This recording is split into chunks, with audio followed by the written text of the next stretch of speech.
We were just talking about how beautiful the weather is. I got the windows open and I'm spending the weekend outside, maybe go for a hike or something. I think let's maybe give it like another second. We got people coming in here. I'm going to go ahead and start getting the slides for today shared.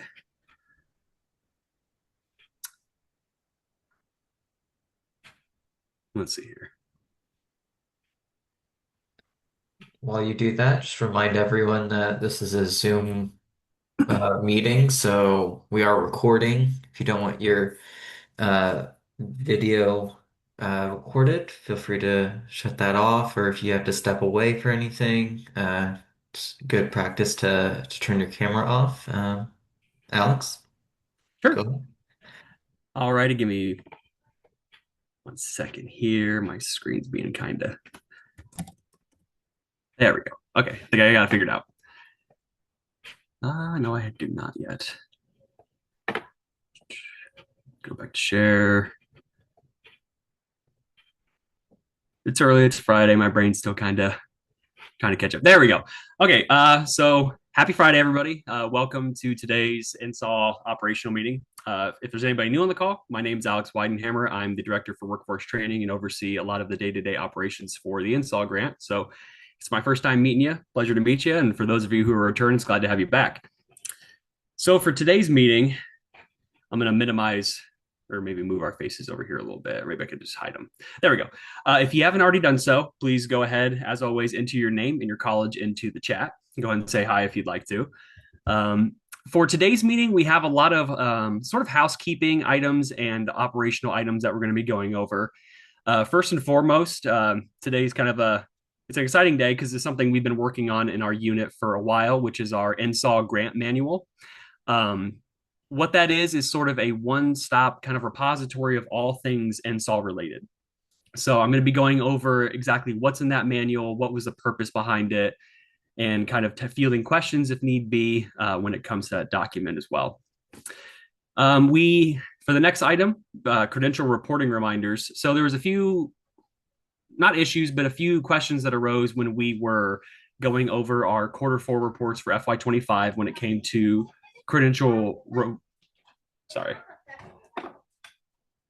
sorry, my niece and nephew are outside and they're buddy.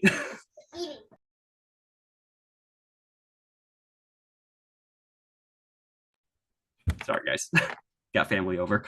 Okay, so for credential reporting reminders, we have some questions that arose during that time when it came to 1 second here. Everything's happening at once. When it came to reporting credentials, some issues where arose that if people were reporting their credentials correctly, or if there were inconsistencies between the programs that were being offered and then the credentials that were being awarded at the very end. So I'm going to kind of go over just some reminders when it comes to credential reporting as well. Also, here earlier this week, I announced, or not announced, but I reminded everybody, all the meetings, all the notifications coming here at once when I'm presenting here. For FY26, we had our quarterly expenditure update email that I had sent to everybody here earlier this week. This is something that we talked about during our kickoff meeting that was going to be a requirement for the FY26 grant. And I had a lot of questions come in during that, so I want to take an opportunity while we have everybody together here to go ahead and answer any questions or field any questions once again. And then to kind of cap off our meeting, we're going to have another recap of our NSAW conference. I think we had a really great turnout and a lot of really positive feedback for our NSAW conference. We took some evaluations that came from some of you out there at the colleges. So we're kind of looking how we can use that information to begin kind of tailoring our learning communities and making the conference even better for next year. And then we'll finish up with just some grant logistics reminders of upcoming due dates, learning communities, and then also our upcoming non-credit to credit webinars as well. So with that, I'm going to go ahead and jump into our grant manuals. Like I said, here at the ICCB, especially within our unit, we're really trying to help provide every resource that we can to all of you out there in the field who are doing all the work with our grants within our unit, and particularly with the NSAW grant. I've seen that there have been a lot of changes maybe in staff, and there's been a lot of changes in procedures and things like that. So instead of, having those questions fielded one by one on a individual basis to colleges, we wanted to create a sort of one-stop shop for all things NSAW related at the colleges. Within this manual, there's a lot of information, programmatic policies. There is financial guidance and procedures. There's also essential ICCD guidance, such as use of stipends in grant programs, program income, which we've talked about before. And just like I said, a lot of information, which is going to be centralized for all of you. So if you have any questions about the NSAW grant, you can refer to the manual, but that's not saying that if you do have questions that are more specialized, I mean, always feel free to reach out to me with those questions, and I'm happy to help. And I've also included a link. It's now available and live on our ICCB grant opportunities and information page. When you go to this link, and I think maybe Brittany or Dalton are going to throw that link into our chat here as well. When you click on that link and you go to the grant opportunities and information page, you're going to want to scroll down to the FY26 non-credit strategies at work grant. And that's where you can access that manual as well. So just for a quick overview, I've included, this is just a screenshot of the table of contents for the grant manual, but we've broken out the manual into a number of, 6 sections, right? So we have an introduction, which is going to be focusing just on the global level structure of what the grant is, what the purpose is, target entities, and also sort of a roadmap for success that we've seen, just some sort of best practices that are great for if you have a new grant administrator coming on to the NSAW grant, just some strategies they can use to help them implement and I guess become accustomed with working with this grant in particular. Section 2 is program components. So once again, this is information that's been shared in other documents, but we wanted to bring everything together. So our grant objectives, the required activities, and then also a list of our allowable activities under the NSAW grant. So Section 3 is sort of the largest portion of our grant manual, because we wanted to focus on the budget components, because that's where we have most of the questions coming in. So once again, we've put in a lot of information. So there's information about, budget descriptions, the budget modifications and the budget modification process. And also within the budget modification section, there is a portion for scope of work changes as well, post-allocation budget summary. And then we've also included a list of what would be allowable expenses under the NSAW grant and then what would be unallowable expenses. So maybe some common questions that we've kind of fielded at the ICCB that we thought would be prevalent and important for all of you to know as well. And then if an indirect cost rate, cost sharing and matching when it comes to the NSAW grant. And then also, once again, our program income guidance for the NSAW grant as well. Section 4 is funding and requirements. So it kind of goes over the grant agreements, the structure of those, the purpose, also the accessing of funds. So the process when the grants are gone through the execution process and the sort of next steps after that when they go to the comptroller's office, when those are released, the timeline for that. Very important information. Intent and use of funds. There's also a section for reporting, which has a breakdown of our grant reporting schedule. So once again, like I said, if there is somebody who is new to the NSAW grant, you can share this with them. They have a sort of very strong repository of information for that, and reporting kind of falls into that. And then also a section for professional development. Section 5 is going to be closeout requirements. Especially with FY25 just ending here. We had a lot of questions coming in regarding closeout reporting. Exactly how does that work? If there are return of funds from the grant, what is the process for that? And within Section 5, you'll find all of that information. And then for Section 6 is just contact information, my information here at the ICCB, and then also our grants management page. So like I said, we're constantly trying to streamline things for everybody out there in the field. We realized that we didn't have sort of a one single document that we could share with everybody that had all of the information they would need for the NSAW grant. So with structuring this and sort of releasing this, we're really excited to be able to share this all with you. I believe that Dalton or Brittany have thrown the link to that in the chat, so feel free to go ahead and when you're able to access the manual, take a look at it. If there's any questions that arise from the grant manual, always feel free to reach out to myself, and I'll be able to help you. Before we move on to the next section, does anybody have any questions about the manual or anything like that? Anything that I've covered here? I've kind of thrown a lot of information. This is very kind of broad information about the manual itself. I thought about going into it, opening it up and sharing it with you all, but we'd be sitting here for quite a while reading through everything. And I can't see that. Are there any questions in the chat? I can't access the chat here while I'm sharing. Brittany or Dalton. Not seeing any questions, but several thanks for the manual, putting it together. A lot of thank yous. Awesome. Well, yeah, we're always happy to help, and I'm glad that it could be of benefit to you all. Okay, so if there's no questions, we'll just kind of keep rolling along here. So we're going to move into our credential reporting reminders. Just some general reminders for when you're reporting your credentials in your JOT form reports. For the purposes of the NSAW grant, as it's stated here on the slide, credentials for employer-connected and non-employer connected trainings can be reported as one of the following. So you can have industry-recognized credentials. So that would encompass like your OSHA trainings, AHA, CompTIA, ServSafe, certificates of completion. Or there's also an other box. So if you select the other box when you are reporting your credentials, there is that separate text box down below whatever table you're entering that into. So if you're entering into employer connected trainings or non-employer, there's a section that says if you've designated a credential as other, please explain in there. And there's also a not applicable box as well. So the reason that I'm bringing this reminder up is as we were looking at Q5, we were seeing that there was some inconsistencies between the number of credentials that were being awarded or being recorded in the job form itself and with the training. We saw that there were some trainings that would have 30 participants, but then there would be no credentials awarded even at Q4, or the boxes wouldn't be filled out as well. So I just wanted to take a moment just to remind everybody that for the NSAW grant, it is required that if you remember on the project overview template, we require that every program at least offer a certificate of completion to be awarded at the end of the training, whether it's employer connected or it's non-employer connected.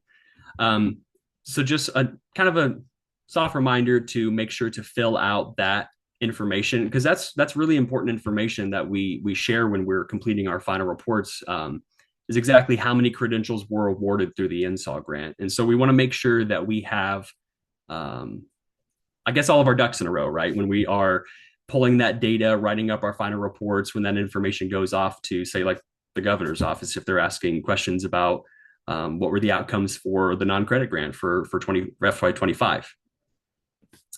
And then one more point here, for trainings that span multiple quarters, make sure you enter the number of credentials awarded in the quarter the training ends.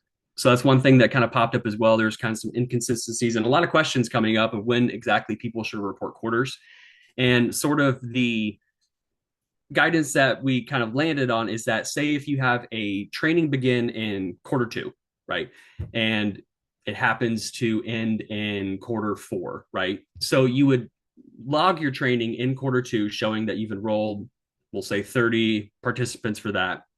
And then you'd go over to the far right of that table. It's kind of hard to, without having it shown up, but you go to the far right of the table and there's a box, a drop down that designates whether it's a multi-quarter training or not.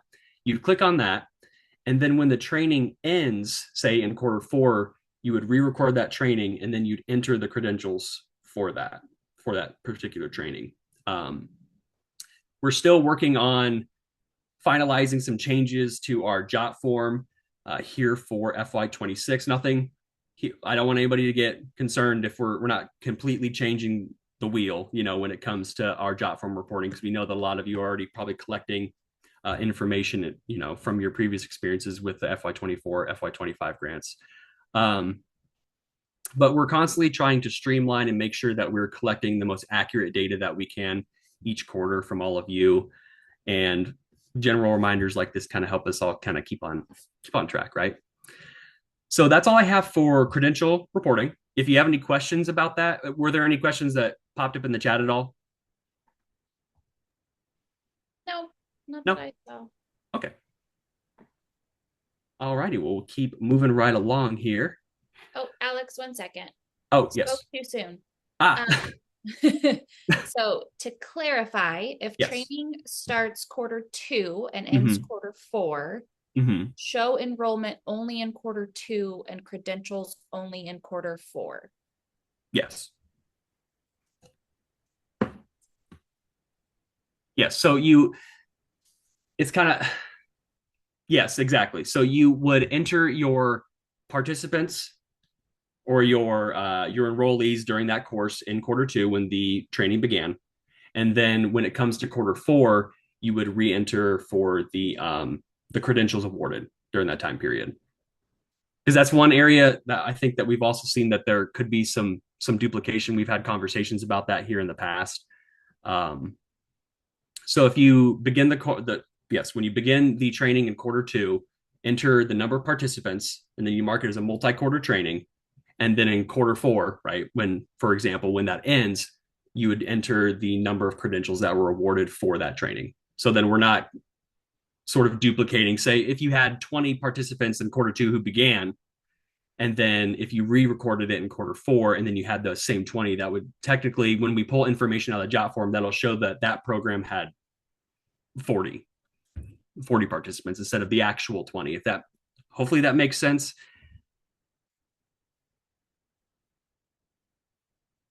Yeah, so that makes sense, Alex. So Okay. technically, during quarter 4, we would just put down no participants. We would just put down no like participants, and we'll just put down the credentials earned. So we Yes, don't duplicate the participants. Okay, thank you. exactly. Yeah, thank you. And then one thing, this has just brought up another point that we've been kind of talking about here, with the non-credit grant as well. Um, so, especially with our quarter 4 reports, we know that sometimes there might be trainings that kind of cross that threshold between grant cycles. Correct? If there's a training that was multi-quarter that maybe began in quarter 4, we're kind of looking at a way to be sure that we're collecting all of the completers, the credentials awarded, for each grant cycle. So, say if a training began in quarter 4 and it was a multi-quarter and it kind of would technically overlap with our FY25, we realized that we're kind of missing out on a large chunk. If that was a situation that arose, we're kind of missing out on collecting that information. So that's one thing that was brought up by a few of the colleges in questions to me, and just want to let people know that we are currently working on kind of tailoring the job form to be sure that we can collect all the information. Just I kind of had that random thought as we were talking about our credentials here. Um, yeah, so that's all I have for credential reporting. If anybody has, if you don't have any questions right now, always feel free to reach out, and I'll be happy to help out with the reporting process as well. If at any time, I know the job form is kind of a large beast. When it comes to programmatic reporting. So if at any time, if you have questions about how exactly should I do things or where should I be recording some information, how should I do it, always feel free to reach out, and I'll be happy to do a walkthrough with you. Hey, Alex, I had a question. So Yes. I think we did say in the NOFO that every training has to have a certificate, of some kind. And if you're not able to offer a certificate, even if it's a certificate of completion, is it really a training? You Mm-hmm. know, um, so I had a question. Can I go ahead and ask it now, or do you think I should wait? It's Well, I about, mean, okay, for those of you who do that things like lunch and learns with employers, are you categorizing those as trainings? Because to me, they sound like a service that you're offering an employer. But do those individuals attending, do they get any kind of like certificate of completion or something if you're calling it a training? Or maybe you have a 1 day event, a whole day event with employers, then maybe, I'm just asking.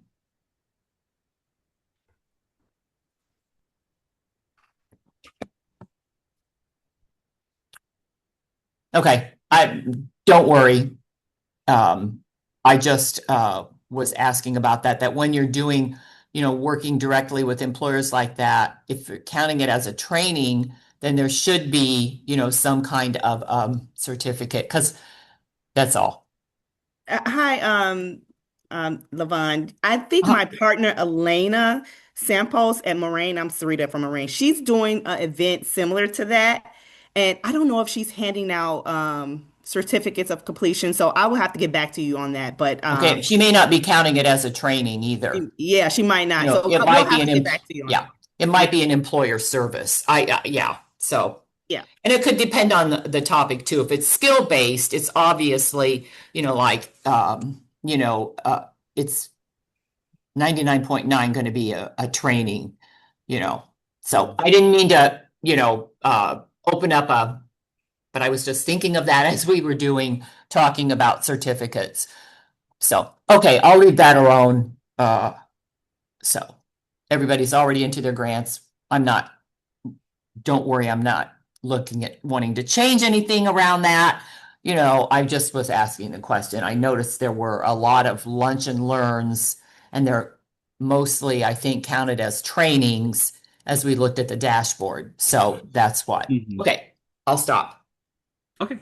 No, thanks, Levon. I think that was an important thing to bring up because we were having conversations about that here at the office the other day, Okay, are there any more questions about credential reporting before I move on here?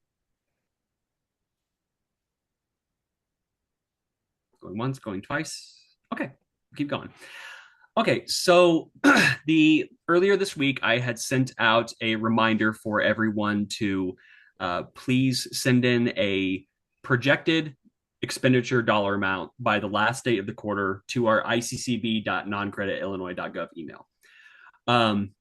There were some questions that arose during that. Exactly how would the college report that to us? Is there a template? Or so on and so forth, other questions that arose. So I want to take an opportunity just to kind of clear the air with this and kind of make sure everybody's on the same page.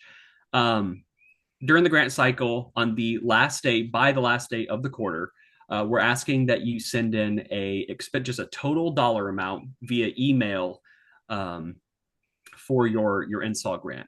So for quarter one, by March 30th, we're just looking to see what your projected expenditures are going to be for quarter one. We're trying to be a bit more proactive with our outreach and our technical assistance processes here with this grant.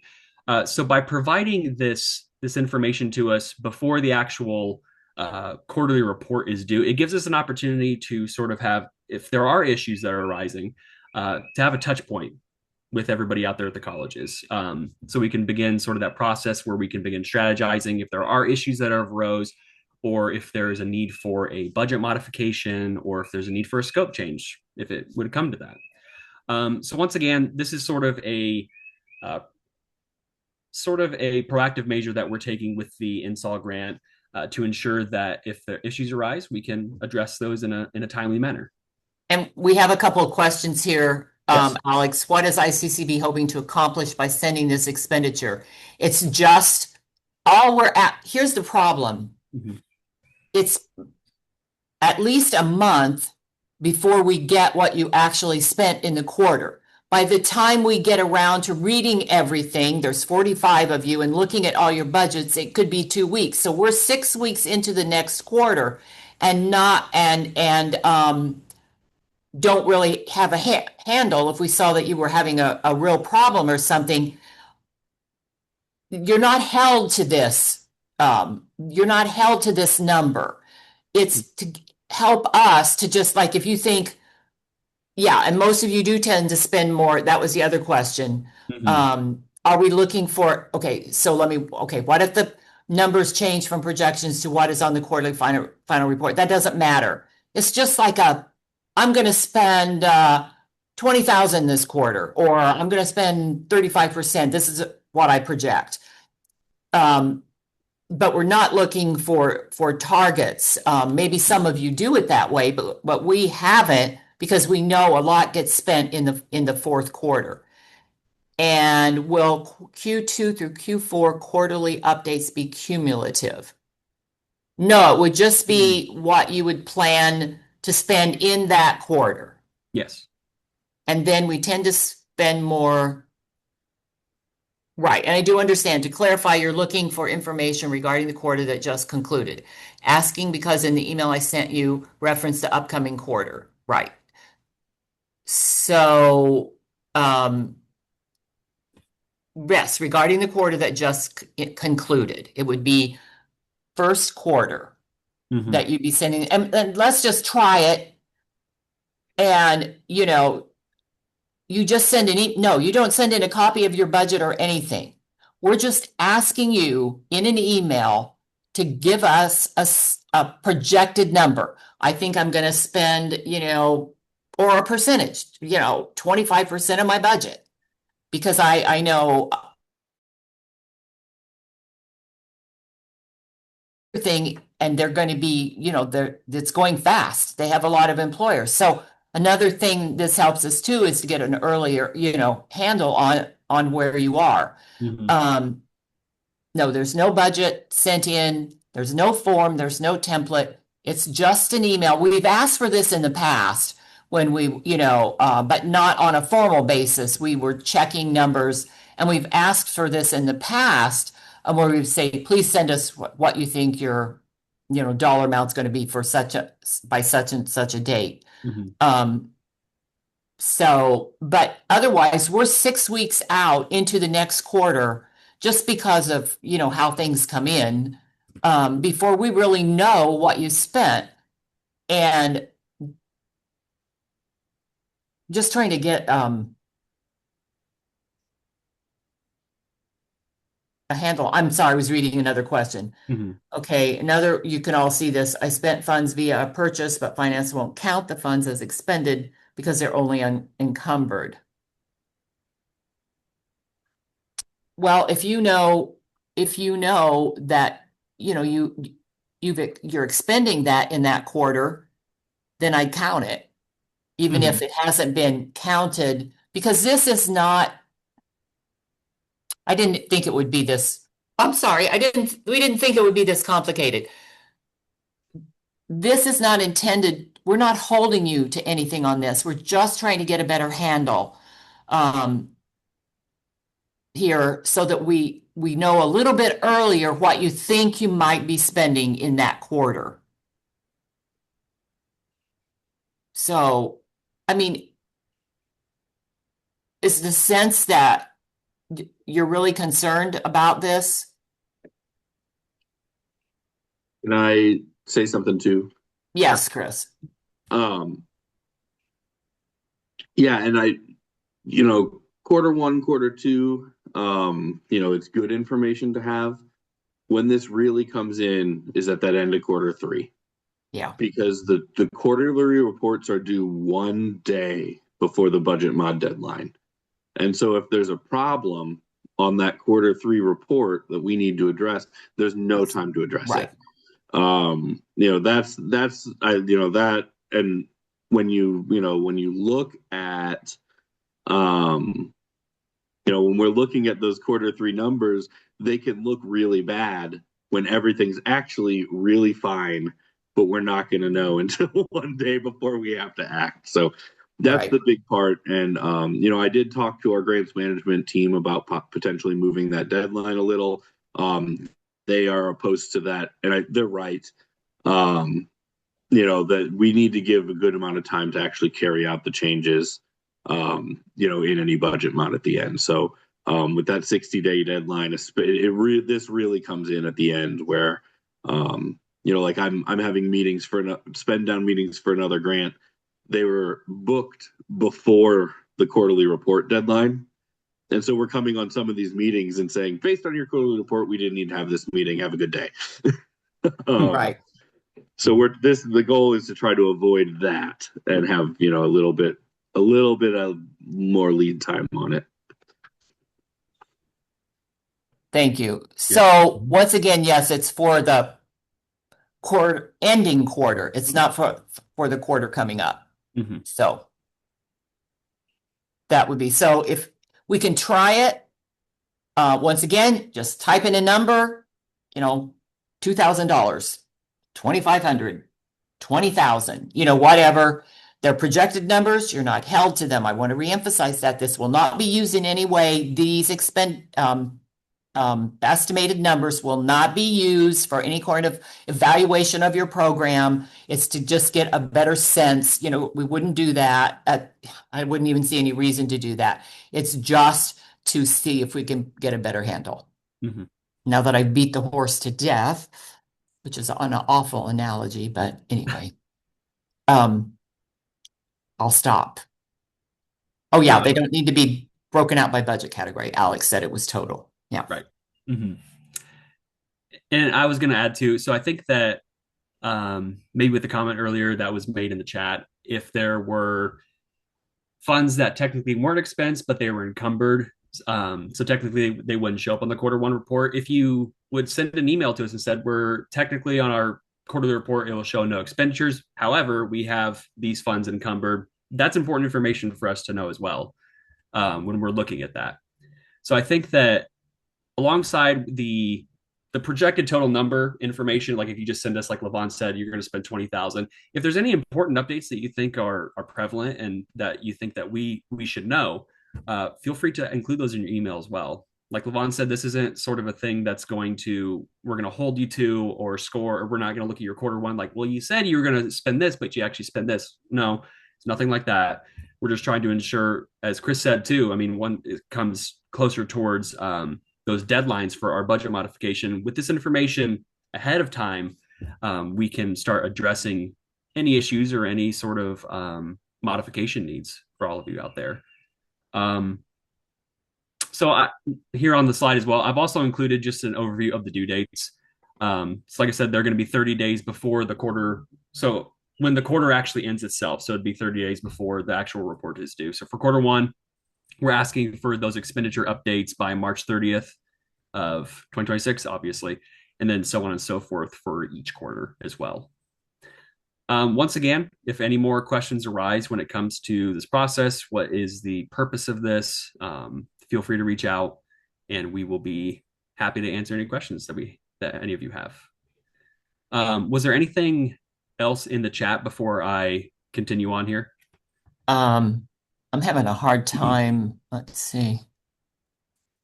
Yeah. No, most people said they got it. No problem. Okay. Awesome. So I think with that, we're now moving on to a sort of a conversation that we wanted to have regarding the NSAW conference. As I mentioned earlier, we had a lot of great reviews, or not great reviews, but great feedback from the conference this year when it came to the quality of our keynote and plenary speakers, the sessions and their focuses, opportunities for networking. It seems like the NSAW conference was a big success and an improvement from last year. So what I wanted to do also is just, and I think, Brittany, if you haven't thrown that link into the chat yet, if you have not filled out an evaluation for the NSAW conference and you would like to, ICSPS has a form that you can fill out, and there's a number of questions on there asking you about the conference. So feel free, if you haven't done so already, to fill out that evaluation for the conference. Once again, we're taking all the information, the feedback that all of you have at the colleges to begin working on the next round of the conference as well, to continue improving it. And with that also, so one question that I wanted to ask is one question that's on that evaluation is regarding possible topics that you would like to see expanded upon in learning communities or operational meetings and things like that. So I kind of wanted to open the floor for anybody who's willing to comment. You can type in the chat, you can unmute yourself. Are there any topics that came up during the NSAW conference that you would really like to see sort of targeted as we're moving further with the NSAW grant? Any concepts that you said like, oh, this would be a great thing to have during a learning community, and bring in people who are doing these types of programs? Just any examples that you'd have. We'd love to hear feedback from all of you. And if, like I said, you could feel free to type it there in the chat, or you can unmute yourself. Yeah, so we had a couple come in through the chat. Mm-hmm. Workforce Pell which I believe was one that also, as Alex said, this question was on the evaluation. So Workforce Pell is one that I saw come back through the evaluation as well. And then non-credit CBE. Okay. And I'm trying to forgive me for this, but I'm trying to remember the acronym for CBE. Competency-based education. Thank you. Thank you, Bonnie. And I think that, yeah, that was another comment that came up. I remember seeing CBE as a part of other people's areas they'd like to see expanded during some of our learning communities as well. Is there anything else, Brittany? Here. Anything that we missed that we could address in a learning community besides the competency-based education? And so some comments that have come through. I really enjoyed the sessions on the expansion of disability programming at other institutions and would love to hear more about their experiences. Also Workforce Pell, data collection and marketing, registration systems, neurodivergent programming and funding. oh, Jennifer is offering to lead a session on CBE. Love it. Love the wonderful active participation and wanting to take charge. Fantastic. Thank you, Jennifer. Okay, I'm making notes of all of these. I'm taking notes here. Because we're going to be meeting to plan out the rest of the ICCB learning communities, and maybe there are some that actually need to become operational. That's why we're asking now. We have this meeting coming up.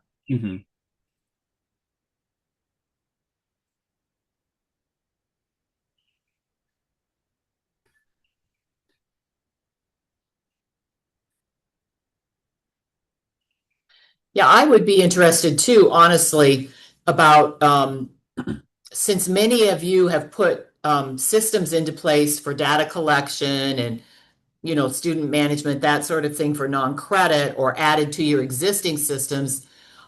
I would like to hear from a few as to what they did, what system they either created, did they do it in-house? Did they buy something? How does it work? How do they like it? I think, is that what, I think that might have been where someone was headed with one of these data collection, registration systems. Yeah, because sometimes, are they two separate things? Or do you have a system that, does both for you? And so is that what you're hearing from individuals that are doing that? Or having like for marketing, are you thinking of someone coming in and talking about marketing, or hearing from the colleges what they're doing around marketing? Are we really talking about peer learning here, or are we talking about outside, coming in, or maybe a mix? Is it, marketing issues that you have at your campuses, that sort of thing?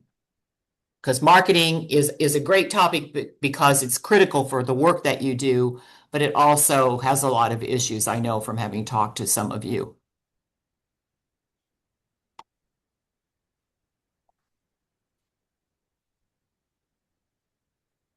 Okay, how to use data, that's a great one. Yeah. How to, let me get down to it. Thank you. No. To use our data to tell the story for marketing. Yeah. Yep. Then maybe that's, I don't know, Brittany, when we have our meeting, we talk about these different things. Maybe there's someone out there, that could talk to that. I don't know if there's a college that really uses their data to tell their story and would be interested in, doing a learning community. And we can think about that. Because that's what we try to figure out here too. How do we use the data you send us from the jot forms and everything to tell our story. And that's when we do that final report. And so anyway, well, I think that's enough to get us moving, don't you? I think Topics, so. Alex? Yeah. Oh yeah, I Yeah. think so. And Okay. there's plenty more on our evaluation. So I think that Yeah. AI was once again just practical uses for AI within non-credit programs. How exactly they can leverage. Okay. Yeah, that was something else that had popped up. Okay. Um, and kind of going off of the telling the story with the data, I'd have to look back at the agenda, but I remember there's a presentation that I attended there at NSAW where they were using their labor market data and then data they were compiling from the community to sort of build a profile of who were the most at need populations within their community. So I know that there are colleges out there when it comes to using that sort of data storytelling piece. So I'd be interested to kind of see how we could continue building that out as well. So yeah, I think as Levon said, we have a lot to work with here. So thank you all for sharing.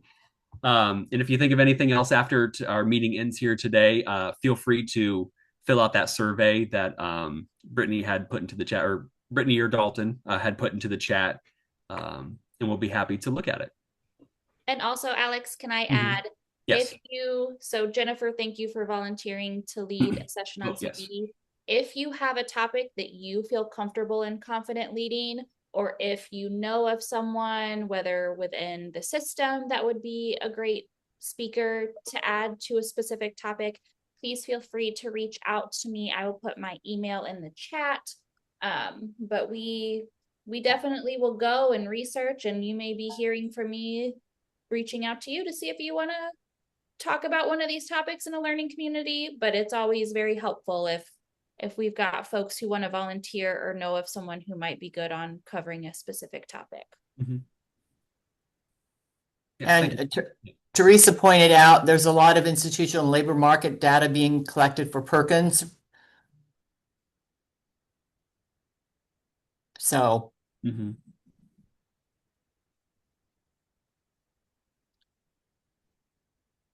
You have access, I think that's what she means, to a lot of mm-hmm. data. No, it's great. Currently, yeah. Yeah. Any final, Alex, it's your agenda and I keep talking. Oh, yeah, you're fine. But anyway, on the conference, do you have anything that you want to throw out about the conference that maybe you didn't do on evaluation or you haven't done? Just one last, anything you'd like to see different? If not,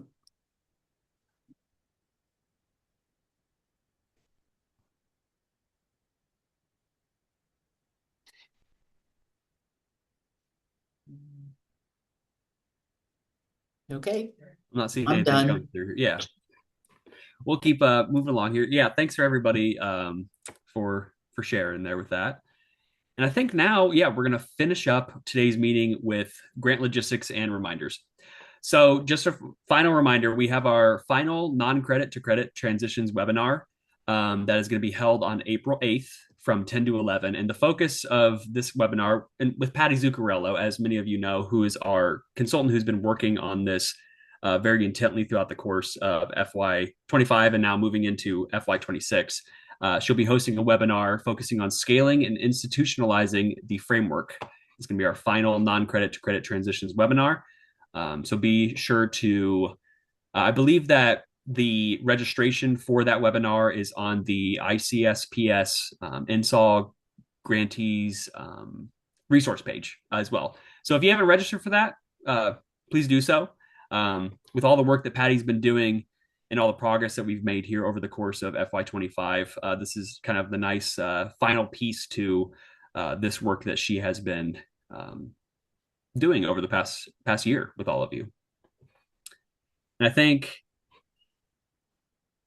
this might have been a typo here. You can disregard the second point. Apologies for that. There was an NSAW learning community that was just hosted with Angela Gerberding here from the ICCB. She shared her perspective on ICAPS and how those can be incorporated into non-credit programs. So once again, just wanted to give a shout out to Angela. She's sort of our ICAPS guru here at the ICCB. And I believe that any information, if you had any information about ICAPS and how can non-credit play a role in the construction of those programs, feel free to. Maybe we can throw Angela's email here in the chat if that's possible. I know that during the meeting she said that if there's any questions about ICAPS and how a non-credit play a role to reach out to her. So I don't know if I'll throw it in the chat. Yeah, thank you. Can I throw something here then? Of course. Yeah. When we think about the ICAPS, we notice that on some of the ICAPS, I have to read them. Angela sent just for the process. Angela sends them to me, then I read them and approve them. Then they've gone through a pretty thorough review before they get to me. But we do notice that sometimes non-credit is referenced, or that sort of thing. But we don't really have a handle on, what colleges. Don't worry, I'm not asking. I'm just saying we don't really have a handle on what colleges are working with their adult ed partners, because you can't do adult ed programs, of course. You can't do the IELCE and all of those. You can't do ESL. You can't do any of the adult ed programs, but you can serve adult ed students, or take referrals from adult ed, etc. So I was just wondering, we see that too with adult ed, that there's seems to be with some of you more collaboration around working with adult education. So I was just putting that out there. If you want to drop, if you ever want to just drop in and say, hey, here's what we're doing, fine. But at this point, we're not formally asking for any detailed information on it.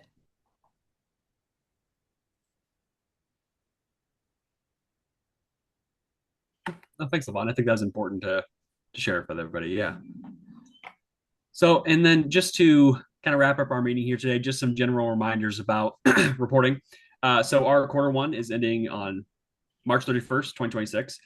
So once again, just as we had the conversation around projected expenditures, be sure that you have the email sent to the iccb.noncredit@illinois.gov email by March 30th of 2026.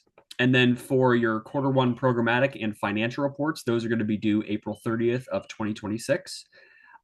Just an update on the programmatic jot form. I'm working with our research and analytics team to kind of put the final touches on our FY26 rendition of the jot form. So as soon as that's made available, I'm going to send out an email to the listserv that's going to include, once again, just our link to our programmatic report, and then also our link to our financial report, which is also now being housed within jot form. And I'll probably put in some other information and resources for you all when it comes to quarterly reporting and things like that. So be on the lookout for that from the listserv. And also one reminder I didn't put on here. If there is anybody, I say this every meeting because I want to make sure that we are reaching the appropriate contacts through our listserv for the non-credit grant. So if there is anybody at your institution who would like to be a part of these webinars, be a part of these learning communities, operational meetings, and then also just have important announcements regarding the NSAW grant, please submit a request to me to have that contact added to our listserv. I want to make sure that anybody who is working on the NSAW grant is getting the appropriate information in a timely manner. Because I've had a lot of questions come in where contacts have changed or PIs have changed, things like that for the grant. So just want to throw that reminder back in there as we're finishing up here today. Hey, Alex, I have a couple of things at the end. I apologize for coming in late, everyone. I was in another meeting with the senior director from Adult Ed. So we're collaborating. So anyway. No, I think that concludes everything that I've had for our operational meeting here today. So once again, here's just my contact information, and I will stop sharing slides here. And Levon, if you want to go ahead and jump in with your.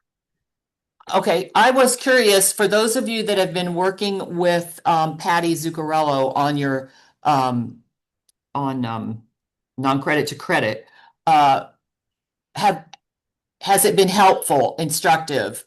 I get regular reports from Patty, on what she's doing and that sort of thing. So, and we talk. So, and Alex, of course. But do have any of you felt that it has helped, giving you a different way of looking at things?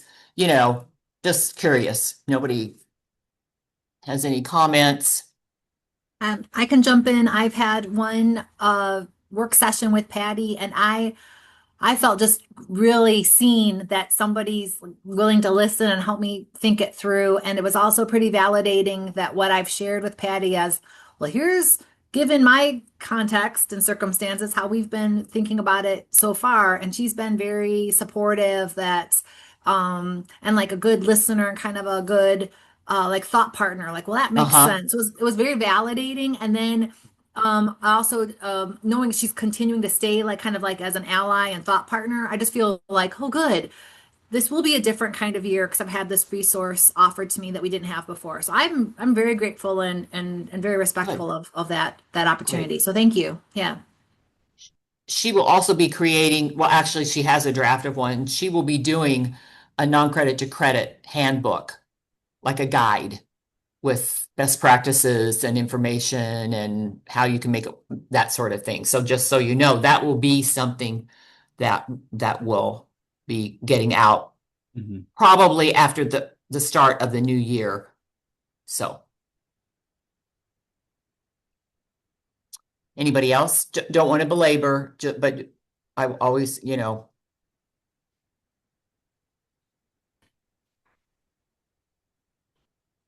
Okay, well, thank you. That was great input. And then my other thing was, Alex, did you already announce this at the beginning, how our expenditure numbers keep climbing, the rate keeps going up? I don't believe so. You will probably end up at an overall expenditure rate once we had a couple of late closeouts that we're waiting on, and a couple of changes to a couple of them, and we're looking at pushing a 95% expenditure rate. No, this isn't all about the money, but it is important, particularly right now with the state and the watching every penny, that we show that you all spend these funds on training, helping people stay in their jobs, get new jobs, up-to-date training, etc. So just wanted to say thank you. That is a phenomenal. As a matter of fact, I'm not sure any other grant in the agency has spent at that level. Now, I don't know all the grants, but I just have a sense that 95% expenditure rate is pretty high. And that tells a good story along with the numbers, so I just wanted to say thank you on that. Then, Alex, did you mention at some point we want to have a session with them on the dashboard? I did not get to that, actually. Okay. I'm glad that you brought that up. Go ahead. Well, I was going to say, so with did you mean the dashboard, the internal dashboard, or did you mean the job form? Well, I thought we were going to do a live session and show them all the information. Alex and I had an informal conversation about this. So, that we would show you all that we can get out of the information that you provide. We can show the sectors that you served, how many employers in each sector. I think we can do that. We capture all your small businesses, your minority owned. I know, and we can look at that aggregated or by college. We can look at the sectors that you trained in, that you did the most training in. We can pull up a lot of information. Yes, you have it, but it's easy to get to in the dashboard. Yeah, so I think that would be an interesting thing to show. Yeah, an interesting thing to show you all. So just let you know, with our job forms that are being created and the ones that you submit every single quarter, with our research and analytics team, we've developed a dashboard.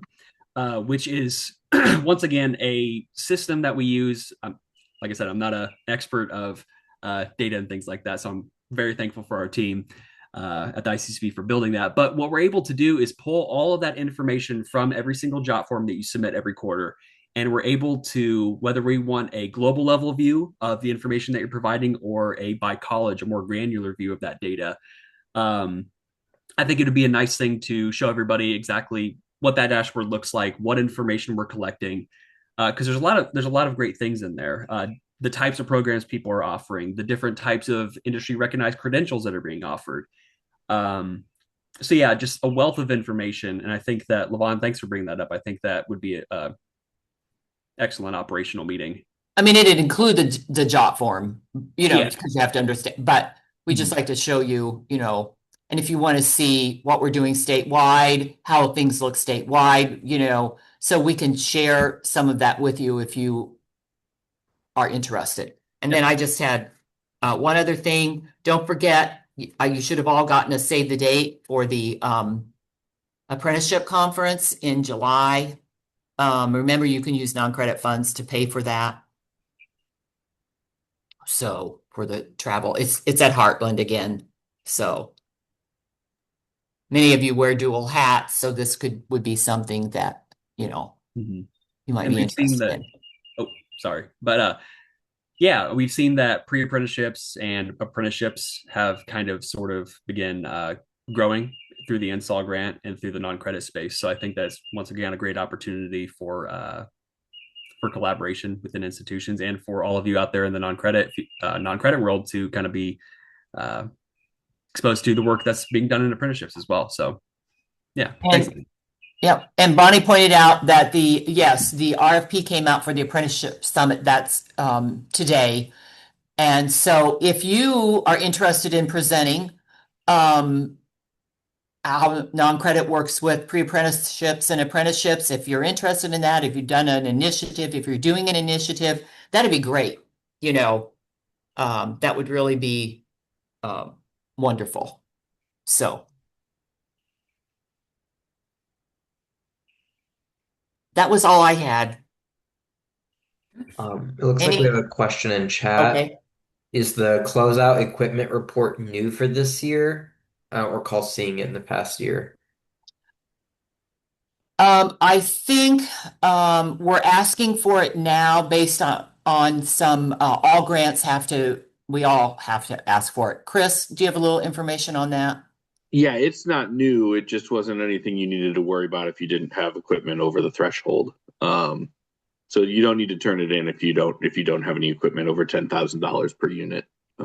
Well, I think we did. I have to go back and look at the exact amount. It was pretty close. And I know we didn't turn one in. That's why it caught my eye when I was looking for the manual. So let's say we weren't enforcing it, Jennifer. Okay. So if I am over $10,000, do you want me to go back and do it for last grant cycle or just moving forward? Moving forward. Okay, very good. Thank you. Any other questions, concerns, issues out there? Issues with the grant?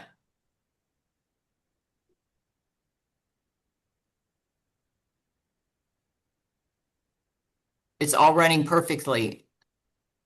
Yay. Thumbs up. Yeah.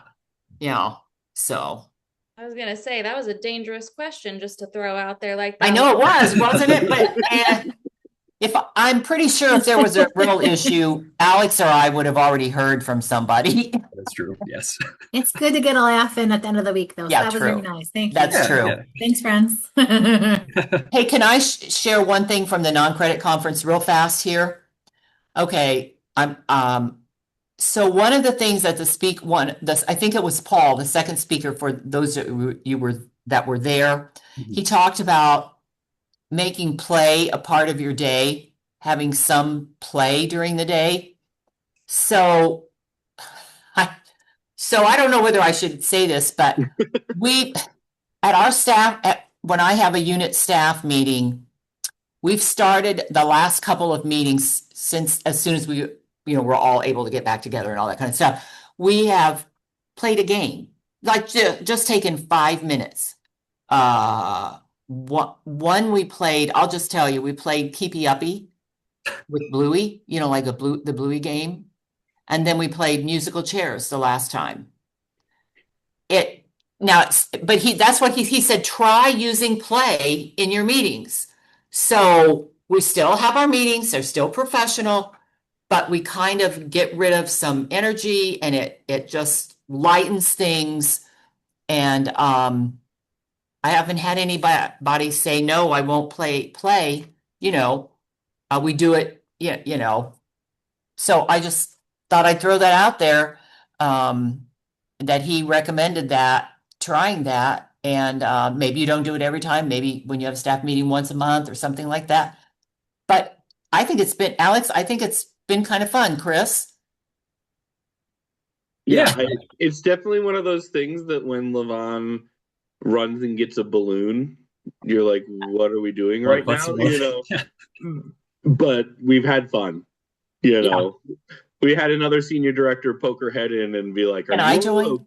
Are you okay? And then she's playing, and then she wanted to join. Keepy Uppy. And then she wanted to join. So I forgot that's recorded. Uh-oh.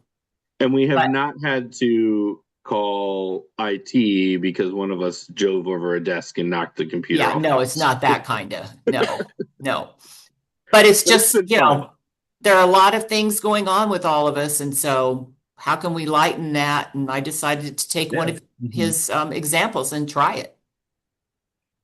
So maybe try it. That's it for me. I'm sorry. No, you're fine. I think, okay, so we are a little bit over time here, which is fine. I'm sorry. That was me. Oh, no, don't worry about it. So I just want to thank everybody for joining us here today. I think we had a lot of great topics for discussion, a lot of things that we have to go back on here internally and begin discussing. If there are any questions that you have after the meeting, feel free to reach out to either Levon or I, and we'll be happy to help, or Chris as well. So yeah, thank you all. Have a great weekend. Enjoy the beautiful weather, and we will be seeing you soon. Okay. Thanks, Alex. Bye, everyone. Bye. Thanks, everybody. Bye.